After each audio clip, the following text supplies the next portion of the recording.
The second symbol is an accent. And this you're going to see a lot with strumming patterns, and it just indicates to play harder or to accentuate that note or that series of notes. So check this out. Back to our D chord. So I'm accenting the second and the fourth beat. 1 and 2, 3 and 4, 1 and 2. Hey everybody, Gary here with Guitar Tricks, and in this video we're going to go over the many different symbols that you'll see when you're looking at guitar tab. So it's one thing to understand just the basics, that you have 6 strings with 6 lines, the numbers indicate the fret, and that you should know before watching this video, but then to understand what are those lines, those dashes, the letters, the symbols, what does all that stuff indicate? So we're going to go over all of that in this lesson. Now, as a disclaimer, tab is not meant to teach you music that you're not familiar with. Tab is great to figure out something that you already know the sound of in your head. So I always tell students, don't work with tab by itself to learn a song. Listen to it over and over, get it in your head, have the song playing while you're looking at the tab, and the tab will just help you play on the guitar what you're unable to figure out by ear. So it's a way to connect the dots. All right, so with that being said, let's get into what all these symbols mean. But before we get into the lesson, please go ahead and click subscribe so that you get all the latest and greatest content from Guitar Tricks. And if you want to be notified of each new video, be sure to tap the bell. Okay, so we're gonna split it into chord playing and single note playing, because those are the two kinds of things you're gonna see on tab. So with chords, one of the most common things you're gonna see are these X's, okay? So like, let's say you're playing the chord D, right? There's what it looks like on tab. Now watch this.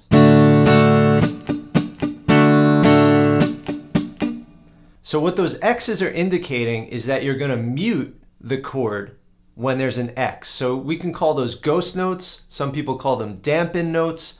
You could call them mutes. You could call them chucks. They're sometimes also called dead notes. But what's happening is you're going play, play, chuck, chuck, chuck, chuck. So with this D chord, I'm using my pinky to mute the strings. You could just release the pressure off the note. So that's one thing you're gonna see a lot. Now usually when you see that, it's gonna be something funky. Like, let's say this D minor 7 chord.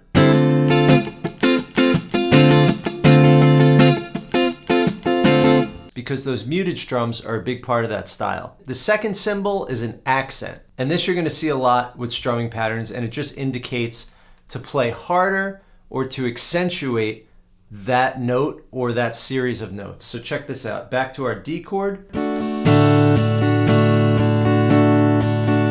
So I'm accenting the second and the fourth beat. 1 and 2, 3 and 4, 1 and 2, 3 and 4. So I'm just going a little harder. Now sometimes on tab, you'll even see strum patterns with a kind of thing that looks like a staple and then a V. So the staple is down and the V is up. So in other words, if I was going to indicate the strumming on this D chord, like that, you would see staple, staple, V, staple, staple, staple, staple, V, staple, staple. Another thing you might see is what we call staccato, and that's a little dot, and that just means the note doesn't ring out at all. So check this out. You might see staccato and an accent like this. So I'm just playing a G chord, and you can see I'm muting the strings right after the G is played, and I'm not letting it sustain, right? So I'm not going, I'm just really muting it. So if I played a bunch of staccato chords, I might go, and that's something you're gonna see a lot with single notes as well. All right, so now let's go over some common single note things that you're gonna see. Now there's a lot more stuff to go over when it comes to single notes. So check this out. I'm gonna play a series of phrases using these 4 notes. And I'm gonna demonstrate different techniques using these 4 notes. So the 4 notes here, we've got 5th fret to 7th fret on the D string, and then 5th fret to 7th fret on the G string.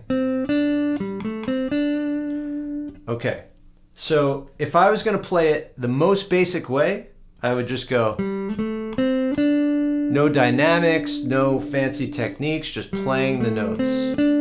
Very even, right? Now, let's say I wanted to give one of the notes some vibrato, the last note. Well, the symbol for that is pretty obvious, right? It's just a wave. Do. Now, when you see that second 7 in parentheses in the second measure, that means don't play it again. It's carried over from the previous measure. So you'll see that a lot as well, right? Let's say I want to play them really short. The first 3 short and the last one long with vibrato. There's my staccato, right? Let's say I wanted to accent the second note. I would put that accent.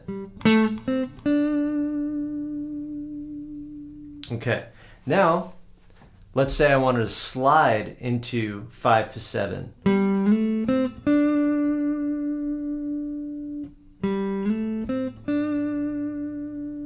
If I'm gonna connect 2 notes like this, where each note counts, then it's a legato slide. And that looks like this. And playing legato just means playing very connected. So all the notes are very connected. Now, if you just see a dash, if the dash goes up, it means slide in from below. This means below, this is above, below in pitch. And if the dash goes down, it means slide in from above. So let's look at this phrase. If I played da da da da.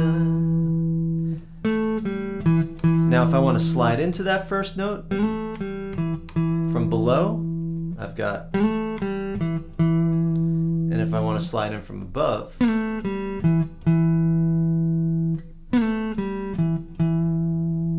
right? Let's say I wanted to hammer on.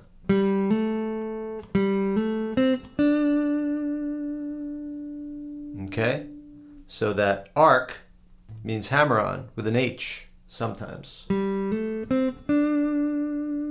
Now let's say I went backwards. Now I'm going to do a pull-off. So the pull-off and hammer on both get that arc, but you've got P for pull-off and H for hammer on. And now I got vibrato on this note. Now another vibrato, you might see a big wide line that indicates with the whammy bar, something like, right, more dramatic. I mean, you could still do subtle vibrato with the bar, but you'll see a wide one to indicate whammy bar. And then if it's a bigger tremolo bar thing, like something like, you know, something like that, you'll see this kind of reverse triangle. Now let's talk about bending. So look at this phrase.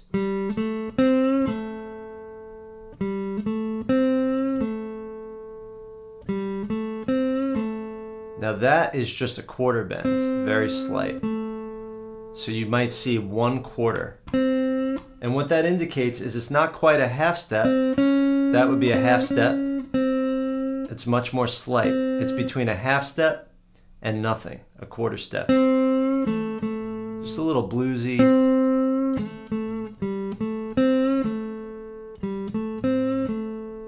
Okay. Now, let's look at a whole step bend.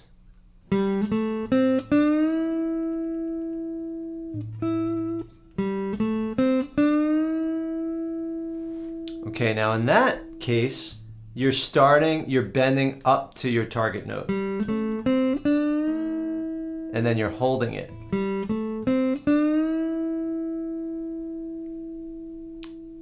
Okay? Now, if you were going to come back down, the bend would go up and down. See that? So that's the bend coming up, going up and coming back down. Now, here's a pre-bend. and then dropping it down. So you have bend up and hold. You have bend up and come back down. And then you have pre-bend and drop down. So those are the different kinds of bends that you're gonna see. And that was whole step, meaning there's our target note. One whole step is 2 frets on guitar. If that's our target note and we're bending a whole step, I'm targeting that sound. Okay, now here's another thing you might see a lot, and this is Hendrix would do this all the time. Now when I'm doing there, this note, we're gonna call that a grace note. And you'll see that very small because it acts more as a lead-in to the second note and less as a note by itself. So a grace note is just so fast. It's almost like doing a slide in, but it's typically done with a hammer on.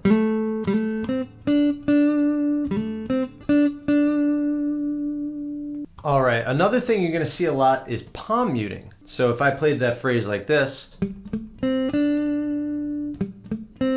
and I palm muted the first 2 notes, and you'll literally just see PM for palm mute. And that's just where you put your palm right where the strings meet the saddles, and you get a kind of muted sound, but you still hear the note. Sometimes you'll see trill. Let's say I was gonna take these notes and go.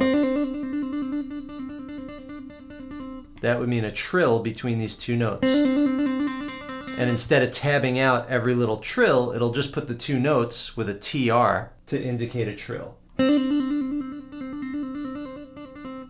Sometimes if you're going over a solo, you might see a volume swell. So where you go.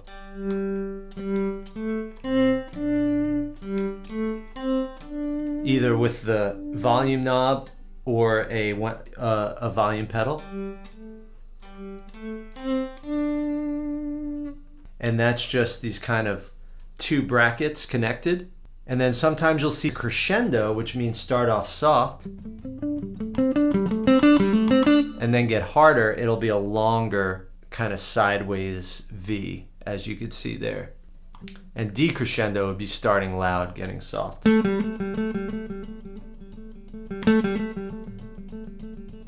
Another thing you might see is a harmonic symbol, and that's just this little diamond shape. And if it's filled in, that means artificial harmonic, which you do with your right hand. And then if it's hollow, that's a natural harmonic. So for instance, you might see something like this. We actually just did a video on natural harmonics, so be sure to check that one out. All right, everybody, I hope that was helpful. Those are some of the common symbols that you're gonna see. I know there's different kinds of tab. You've got the tab that is written just using characters on a keyboard, and then you have the kind where you have the staff notation on top, the tab on the bottom that you might buy at the music store if you buy a book of tab. So a lot of these symbols you're gonna see more in the formal book tab, like if you bought, you know, Pink Floyd's official tab book, that you're gonna have all those symbols and stuff, where a lot of the internet tab you're gonna find the symbols aren't there. But when you do see them, hopefully this stuff is helpful for you and you understand what it means. If you want to learn more about all this stuff and anything related to guitar, head over to guitartricks.com.